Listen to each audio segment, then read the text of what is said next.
Πριν από 3 χρόνια, το Ινστιτούτο Μεταφορών του Εθνικού Κέντρου Έρευνας και Τεχνολογικής Ανάπτυξης ξεκίνησε μια πρωτοβουλία να ενώσει 35 περίπου επιχειρήσεις και να φτιάξει ως αρρωγός φορέας τον πρώτο συνεργατικό σχηματισμό καινοτομίας για την κινητικότητα και τα logistics.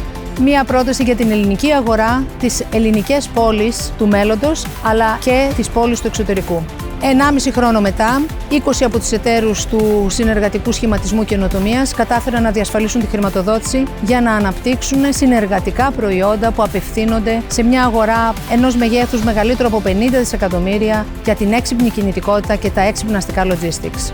Μέσα από το IncoBOS for Mobility and Logistics Cluster, 20 επιχειρήσεις με δραστηριοποίηση στον χώρο των υπηρεσιών κινητικότητας και logistics έχουν συνεργαστεί μεταξύ τους με στόχο την ανάπτυξη 10 καινοτόμων προϊόντων. Τα προϊόντα αυτά κατατάσσονται σε 5 κατηγορίες καινοτομίας.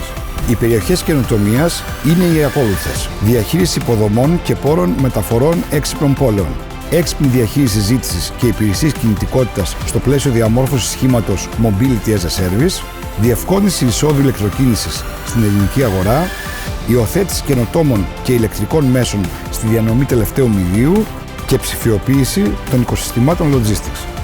Οι επιχειρήσεις που συμμετέχουν στο IncoBOS for Mobility and Logistics Cluster είναι ομοειδείς και συμπληρωματικές μεταξύ τους. Ανταλλάσσουν τεχνογνωσία και διαθέσιμα δεδομένα με στόχο την ανάπτυξη καινοτόμων και πολλαπλασιαστικών προϊόντων.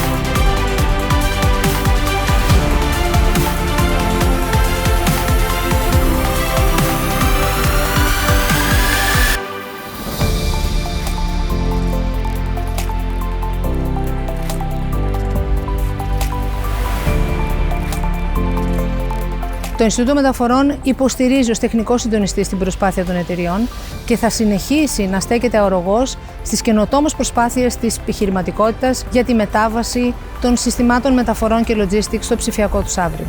Η δημιουργία αξίας είναι κλειδί για βιώσιμη καινοτομία. Περιλαμβάνει την κατανόηση και τον προσδιορισμό ευκαιριών για την αντιμετώπιση κοινωνικών και περιβαλλοντικών προκλήσεων. Το timing είναι εξαιρετικό. Τα προϊόντα αυτά έρχονται στο τέλος του χρόνου στην αγορά, σε μια στιγμή που οι ελληνικές πόλεις υπολογίζουν να στηριχθούν στην ψηφιοποίηση για την αλλαγή προς την κλιματική ουδετερότητα. Βασικό επακόλουθο του έργου αποτελεί η δημιουργία ενός νέου, ενιαίου, καινοτόμου συστήματος μεταφορών.